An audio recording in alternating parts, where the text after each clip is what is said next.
Got me again. What's up, everybody? We are going live soon. We're going live soon.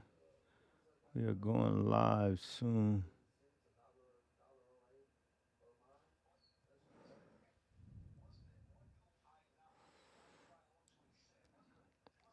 We are going live soon, folks. I want to talk about these tariffs. Just gonna talk about it real quick. Yo, yo, yo. Come on in and tell a friend. Tariffs are looking crazy. So we want to make sure we talk about that and how it might affect your money.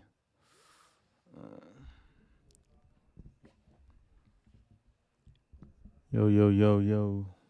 Okay, good. Making sure y'all can hear me and see me. We'll be going live in a minute.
We live, we live, we live. We're here for a good time, not a long time. Thanks for joining. Tell a friend to tell a friend to tell a friend to tell a friend.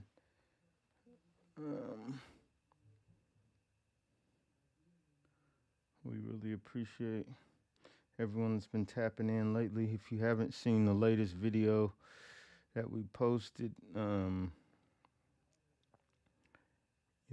go check that out with Principal Kelly Martin and how she turned around a school.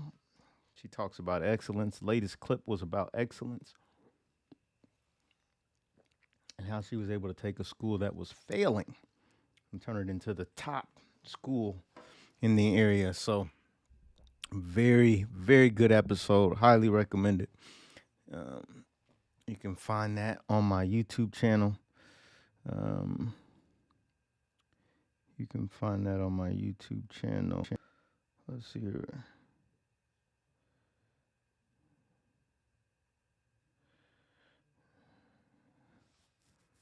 We're going to get started here very soon. We're going to talk about tariffs. We're not going to be very long. So I want you to tap in. There's some information I want to share with you to make sure you get an understanding of what's going on and how it affects your money.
We're going to get started very soon, very soon. Tell a friend to tell a friend that we are live.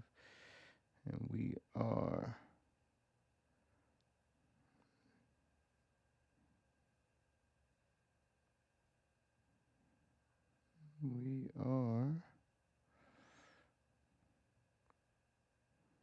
looking to help as many people as possible.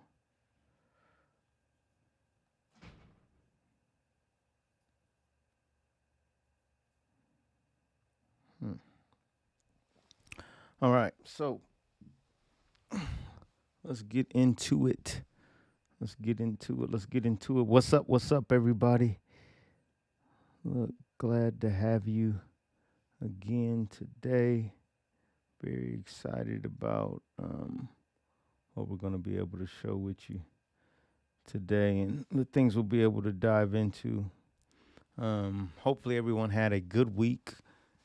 We're trying to go live every Thursday. So tell a friend to tell a friend.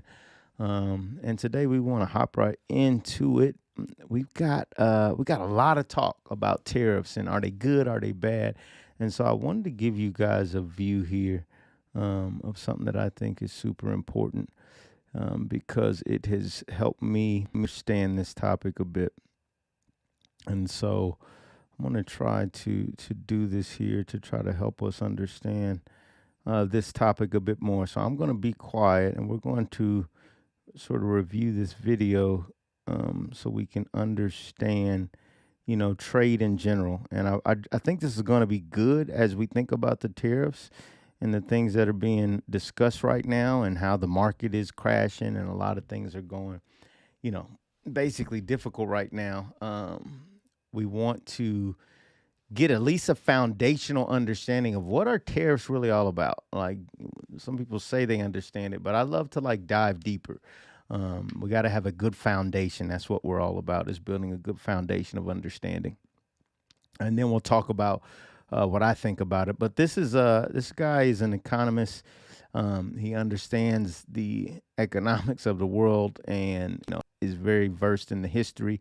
And so I think this is going to help us all get a good understanding here. So let me try to get this started and then I will get out of the way and see if you can hear that.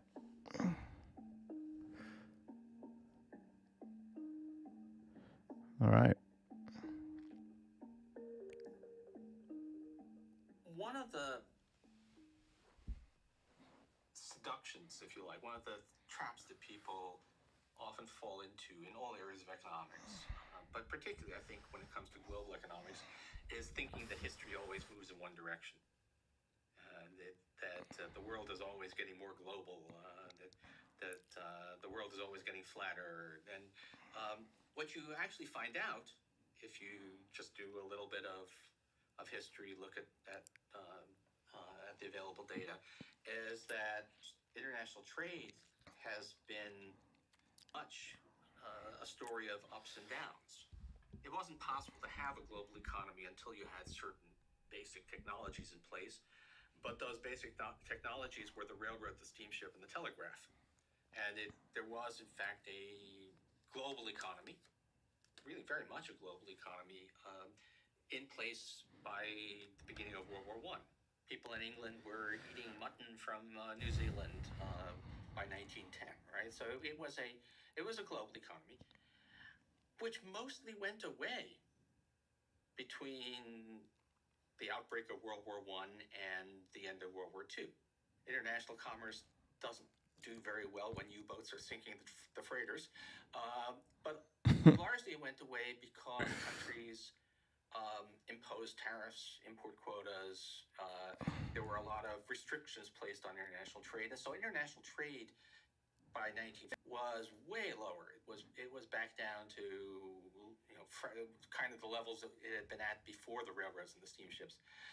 So I'm going to let him finish, but just notice that tariffs were really imposed most heavily. The last time we seen them imposed really heavily was during wartime, right? And his point there is that international trade doesn't work really well when we are dealing with war, essentially. So tariffs and that sort of thing typically is an indication of war. Like you don't want to partner, you don't want to trade. I'm not saying that's the case right now, but historically, what this economist is saying is that essentially prior to World War One, things had globalized because the steamship had come out. You started to see railroads. You started to see all these type of things induced or supported a global economy, and then you see it stop when we start to see a lot of war break out in World War One. And so that's what we saw. And in that time, you see a lot of tariffs, you see a lot of restrictions because you essentially don't want to trade with somebody, or you essentially can't trade with somebody if you're both blowing up the ships of each military. It's been a long upward march since then, although even circa 1980, there really wasn't a whole that much more international trade relative to the size of the world economy than there had been in 1913. After about 1990, we had a real explosion of international trade, hyperglobalization, some people call it, and that's been a big new factor. So, but the point is that this is a story with ups and downs. There are the driving forces behind trade have changed, and may change again. There's some evidence that we're now looking at a plateau. International trade seems to have leveled off as a share of the world economy. Uh, that hyperglobalization may have been a one-time episode, not that the world gets ever more engaged in trade.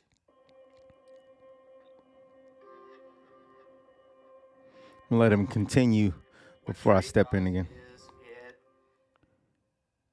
widens the field of division of labor, of specialization. So, Adam Smith starts with a pin factory where there's just a bunch of guys in one building who are doing different things. What trade does is it lets people who may be on different continents do different pieces of a production process. It actually makes the world richer. Because there are two reasons why having people specialize in different things can be useful. So this is important. Notice what he says. The global economy, in fact, makes the world richer. Okay, I want you to really notice that, and that's really important because he's going to explain it. But in essentially, once you've become globalized, uh, for the most part, it makes the globe richer. Okay.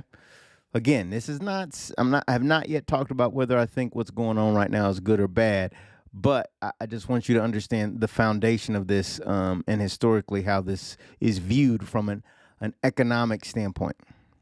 When one person becomes a surgeon and another person becomes an engineer, why don't we have everybody be both a surgeon and an engineer? Well, one reason is right.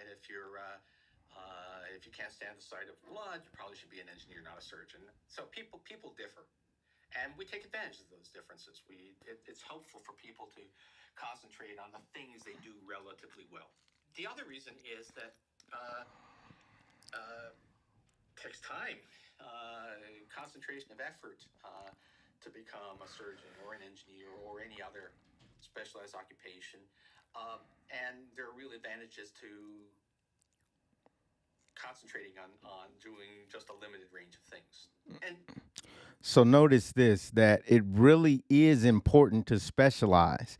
When you don't specialize, uh, there's actual trade-offs to that. When you do specialize, there's benefits to that. So when you think about engineers versus surgeons, right? You need both, certainly. But there's a benefit to having that specialization. There's a benefit to having focus as it relates to a group of people being focused on one thing. And then he also mentions that it takes time to become focused. It takes effort. It takes a lot of, what would I say? It takes a lot of just learning to become focused and proficient in one area. And so he's going to dive into this more, but I think that in and of itself really gives you some insight into Okay, what's going on with the tariffs? Are they good or bad? Well, if we're making it harder for folks to do a thing, I don't know, that could give you some indication. But from an entrepreneurship standpoint, there's also wisdom in this because when you specialize, you typically are worth more. Right? A doctor doesn't get paid as much as a specialist physician, right? There's a difference there because of the focus.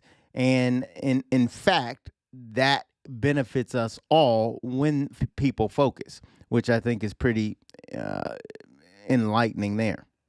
International trade is just like that. Countries are different. You don't want to grow coffee in Canada.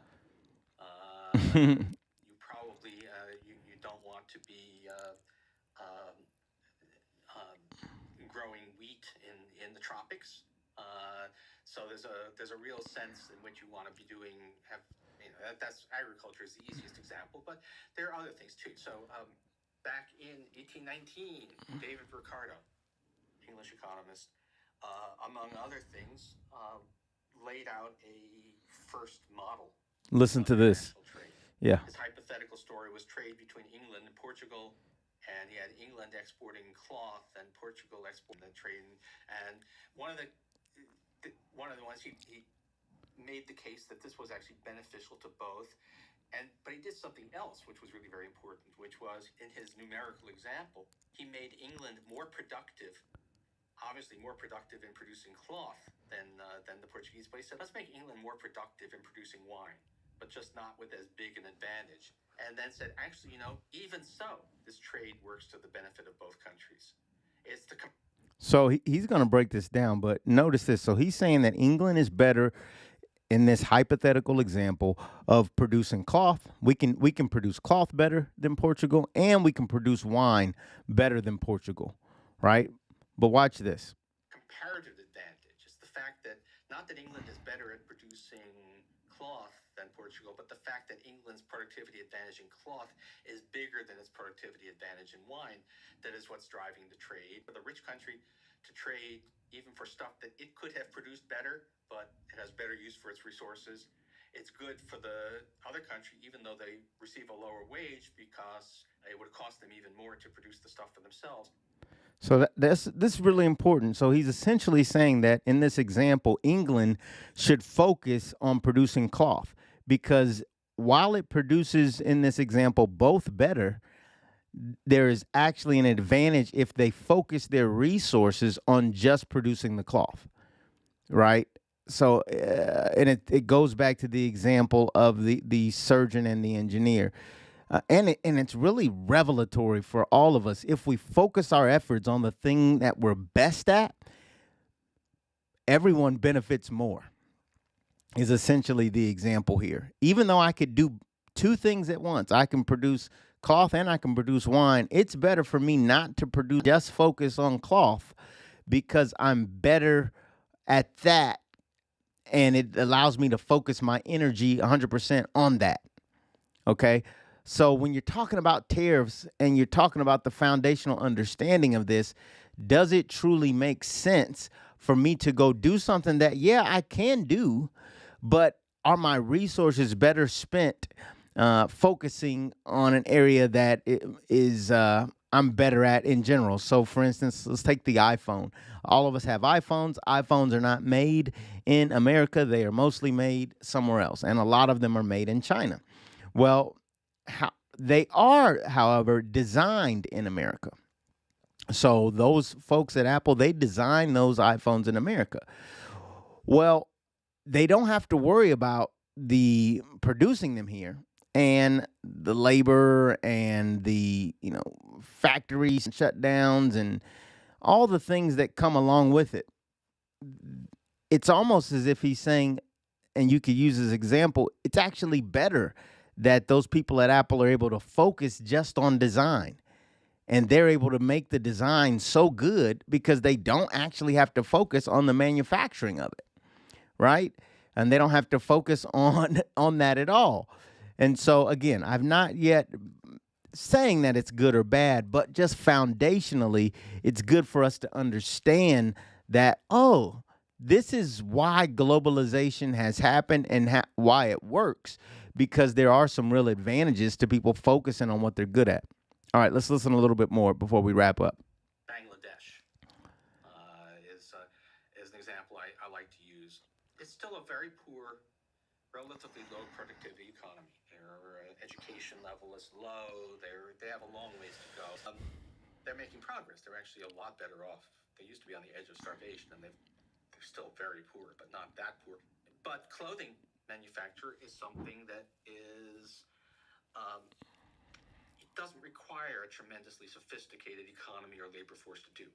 Bangladeshi garment makers are probably less productive than their counterparts would be in the United States, but they're not that much less productive. So it really makes sense for Bangladesh to concentrate on that stuff, and it makes sense for places like the United States or Germany to concentrate on the things that we can do that really they still can't. Trade makes the Did you get that part? So this is exactly what I'm talking about. In Bangladesh, they're focusing on making apparel. In the United States, we have a lot of people focused on engineering, data, computer, graphic design, user interface design, how things look. Focused on that. We're not so much focused anymore on making the clothes, but there's probably a lot of people here that are designing the clothes that the Bangladesh are making for us. Okay. world more efficient by having countries concentrate on the things they do relatively well.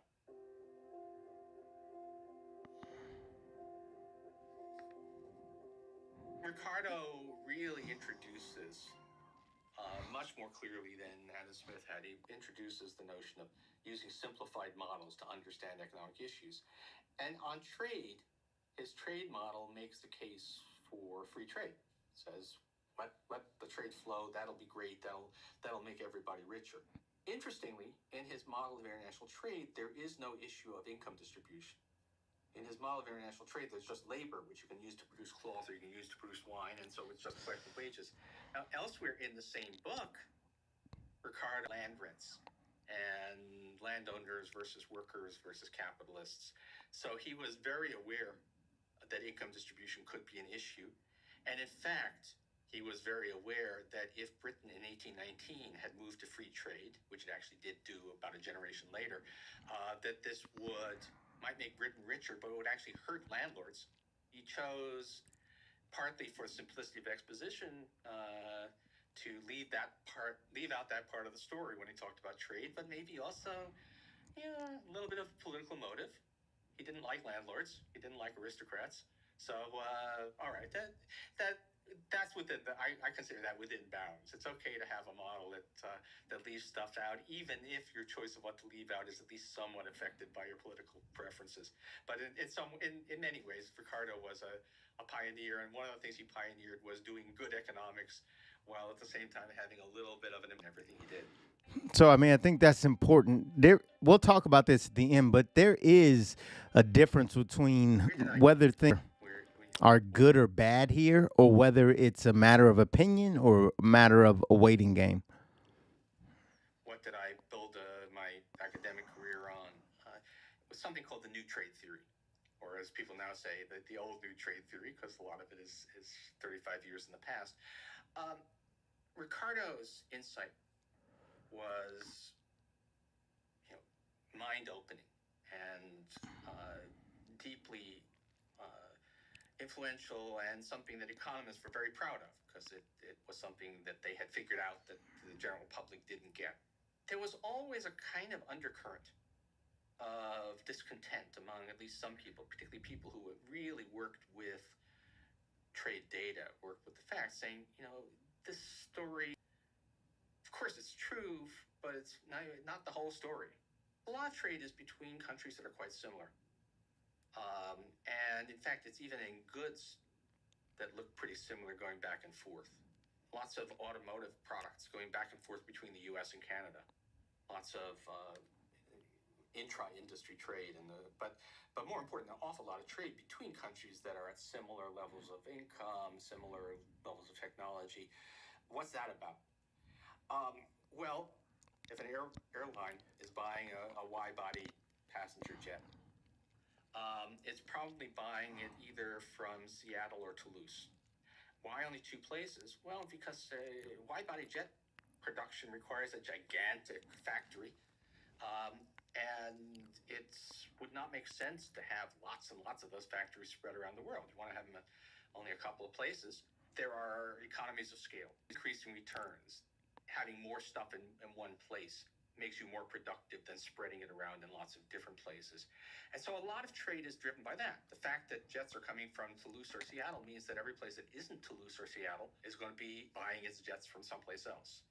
What new trade theory is basically saying is that there are inherent advantages to concentrating production of any particular good in one place, and countries will sort themselves out, even if they're otherwise similar, into producing different ranges of goods. That they will be doing different stuff, even if the countries are basically the same. None of them will produce the whole range of products. Each of them will produce a limited set of products, and they will benefit by satisfying a wide range of consumer demand while producing at a larger scale. So the classic example actually was U.S.-Canadian auto trade. In 1965, we with that basically allowed free trade in automobiles and automotive products with Canada. Before that, the Canadian industry consisted really of three auto companies: GM, Chrysler, and Ford, the same three auto companies here, with their workers represented, by the way, by the same union. So the Canadian auto industry was a miniature of the U.S. auto industry, 1/10 the size of the U.S. auto industry. It was only 80 or 70% as productive because the scale was too small. What happened when we opened up free trade was that the Canadian industry concentrated on a narrower range of products. It started producing only half as many car models as before, which meant that it could run assembly lines more continuously. It didn't have to keep on shutting them down to switch models. And the result was that the North American auto industry got significantly more productive, large flows of cars back and forth. Basically, just as people take it, partly because their aptitudes are different, partly because there are inherent advantages in specialization, countries trade either because the countries are different in underlying ways or because there are inherent advantages in specialization. That's in the end what the Swedes gave me a nice prize for. But the point is that it's once you say it in plain English, it's not very hard to see what the point is. So this is important, and we won't go any further, but this is important to understand because when you look at the overall, when you look at the overall focus of tariffs and trade, it does at this point in our globalization, right? The economists mentioned that we've been really a globalized economy since the 1990s. So at this point, it really is a backwards movement, right, to kind of undo some of that for the reasons he stated. There are certain aptitudes, there are certain things that countries have just learned to do well, right? If you've been making the iPhone since the iPhone has been made, you probably have an aptitude and an understanding and a know-how of how to make that product and how to do it efficiently and effectively, right? If you've been designing the iPhone for as long as the iPhone has been designed, you likely have an understanding and an aptitude for how to design and how to do it efficiently and how to actually improve design over time. There are inherent benefits, inherent,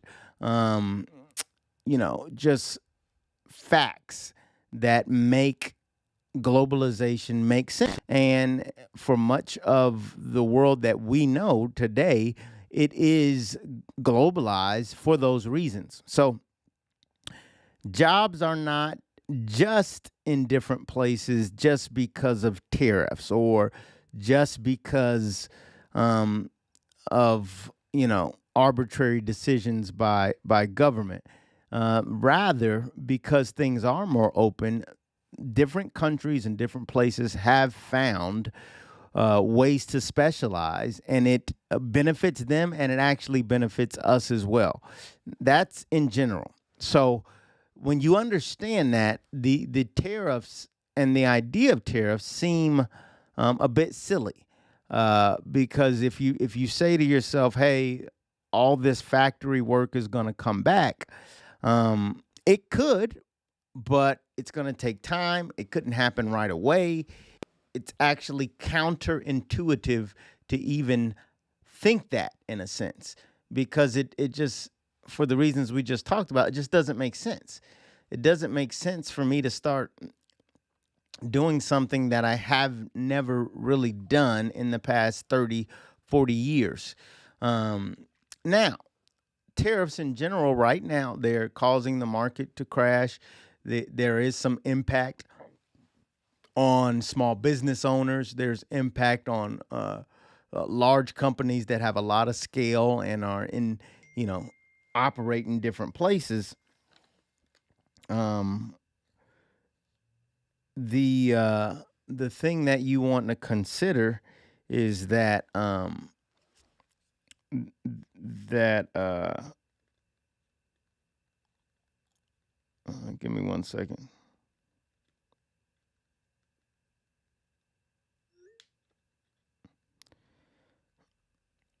But the thing that you wanted to consider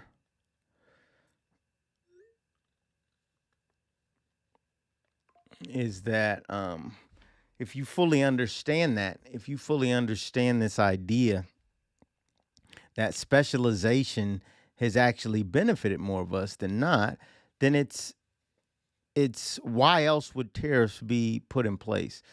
I don't believe that the um, government that's currently in place, I don't believe that they don't understand this.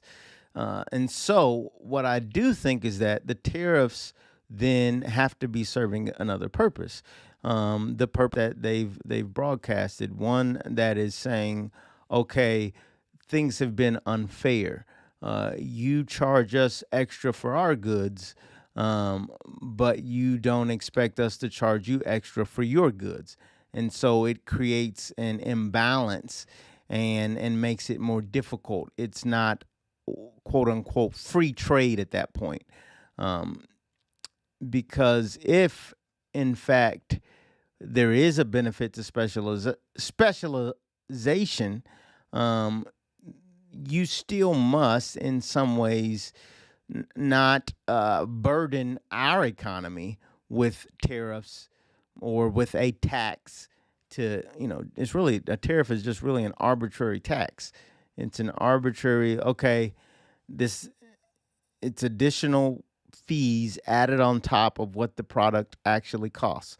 So if it costs $10 to make a thing, a 50% tariff could now say, okay, that thing is now $15 because we put a tariff on it. The tariff is meant to threaten to. If you notice what he said early in the video, it was a tactic used in war times to, hey, we're not going to trade with you. We're not going to deal with you.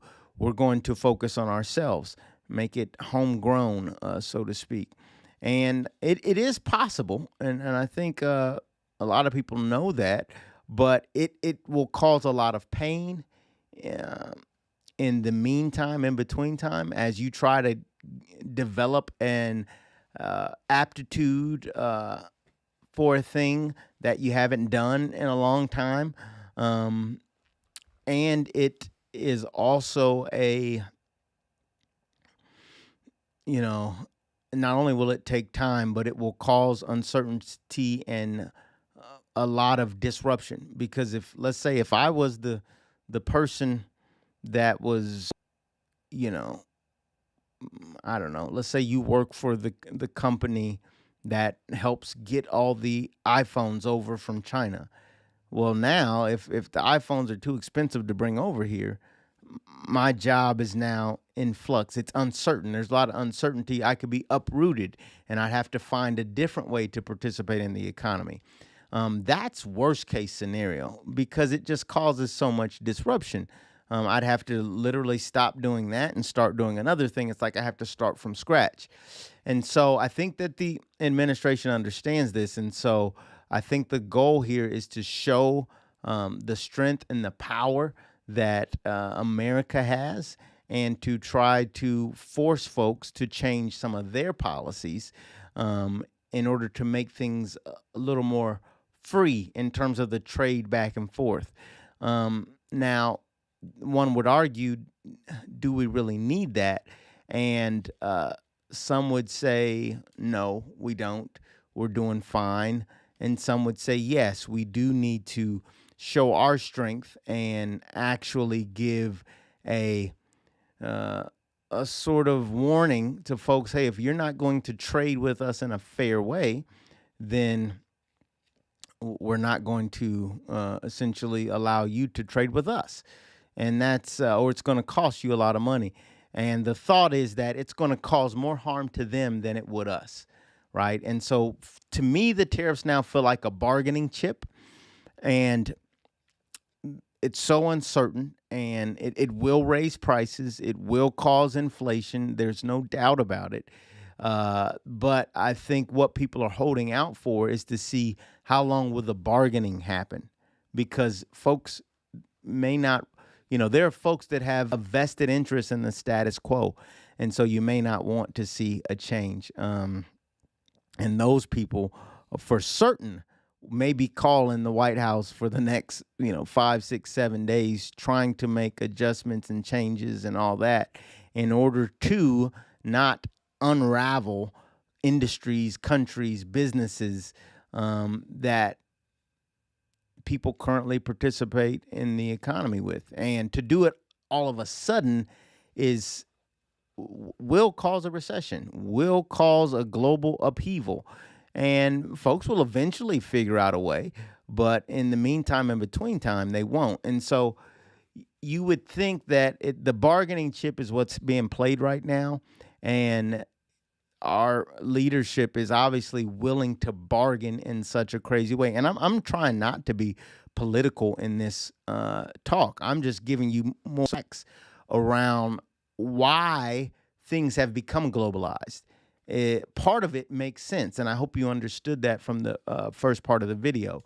The thing that is unfair is this idea that things that we do and we do export get taxed or get tariffed in ways that are not a fair treatment of our country. And so there is some juice to that. And what seems to be happening is that there is a willingness to bargain with that at the highest stakes to the point that, all right, if the stock market crashes, so be it. If we've got to make every car here, so be it. If everything has to change, so be it. Because I believe our leadership is thinking it will damage them more than it will damage us. Because of that, they will likely come to the bargaining table rapidly, and things will change rapidly. And American businesses will be able to offer their goods worldwide. And I think that's the thought. But in the meantime, in between time, if you're an entrepreneur, if you're a business person, uh, it's a lot. It's an uncertain time, and it's a scary time. And this is why you want to have a firm financial foundation to the degree you can. But when the whole foundation gets shaken up, you just go to what you know, and you just do the next best thing until times become more certain, and until you can actually have better information so you can make good decisions. So look, I hope that helps you. I hope you get an understanding here of what tariffs are all about and how the global economy has come to be. Really good books that you can read to really understand this topic more. At the end of the day, um, it's not the end of the world. If you're still living, you'll be okay. So I think a lot of times when things like this happen, we get so nervous and scared, thinking, "Oh, what will happen if my stock account goes down?" And well, it's probably already down, and it's probably going to keep going down. And the thing to do is to just do the best you can with what you have, and try not to get emotional and worry I said earlier this week, because I was repeating a friend of mine, you have to pivot and not panic. Panic always leads to more ruin, right? You get so scared. Oh, I'm not going to be able to afford the house. I sell the house. I'm not going to be able to do this. I give up.